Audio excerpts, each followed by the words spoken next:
¿Qué haces cuando tienes una meta que es muy difícil de alcanzar? ¿Cómo superas los obstáculos y desafíos, especialmente cuando no hay un camino claro?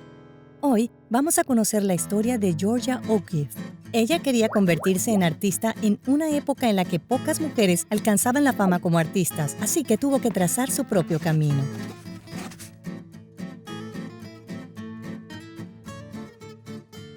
Georgia O'Keeffe nació a las afueras de Sun Prairie, Wisconsin, en 1887. Era la segunda de 7 hermanos. La familia O'Keeffe vivía en una granja. Eso significaba muchas tareas para todos, como ordeñar vacas, trabajar con caballos y cuidar el huerto.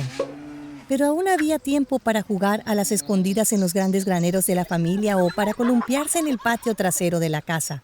Por las noches, la madre de Georgia solía leerle libros de historia y aventuras a sus hijos.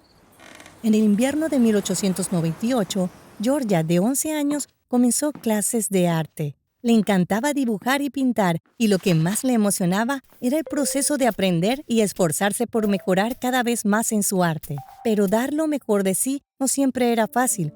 Una noche de invierno estaba pintando una escena desde su ventana. Mientras trabajaba, se dio cuenta de lo difícil que era representar los árboles y la nieve bajo la luz de la luna. A Georgia le encantaba observar el mundo con atención. Podía ver los colores del paisaje, pero descubrir qué tonos de pintura usar para capturarlos no era sencillo. ¿Cuál era el tono correcto para los árboles oscuros o para el cielo? Ninguno de estos retos detuvo a Georgia. Siguió trabajando en sus dibujos y pinturas. Cuando una amiga en 8º grado le preguntó qué quería hacer de grande, Georgia no dudó. «Voy a ser artista». Georgia continuó sus clases de arte al comenzar la secundaria.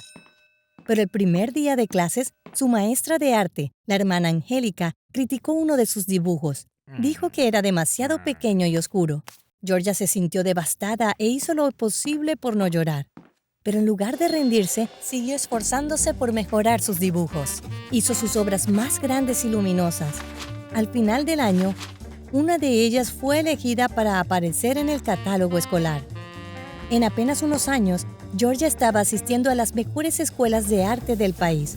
Primero al Instituto de Arte de Chicago de 1905 y luego a la Art Students League en la ciudad de Nueva York desde 1907. Pero aún enfrentaba obstáculos para cumplir su sueño de ser artista. Un día, en la Escuela de Arte en Nueva York, otro estudiante la detuvo en la escalera. Le dijo que nunca sería una gran artista, hiciera lo que hiciera, pero que él sí sería un gran pintor. ¿Eso hizo que Georgia se rindiera? No. Georgia hizo lo único que importaba. Ignoró a su compañero y volvió a centrarse en su arte. Siguió pintando y dibujando e incluso empezó a enseñar arte. En vez de escuchar a quienes decían que no podía lograrlo, se enfocó en sus amigos y familia, en las personas que creían en ella. Pronto, la obra de Georgia empezó a llamar la atención del mundo del arte. En 1917, tuvo su primera exposición en una galería de Nueva York, todo un logro para una artista joven. Después vinieron muchas más exposiciones en galerías y museos. En los años 40, Georgia se mudó a Nuevo México. Para ese entonces, ya era reconocida como una gran artista. Era conocida por sus pinturas de flores, edificios, huesos y paisajes.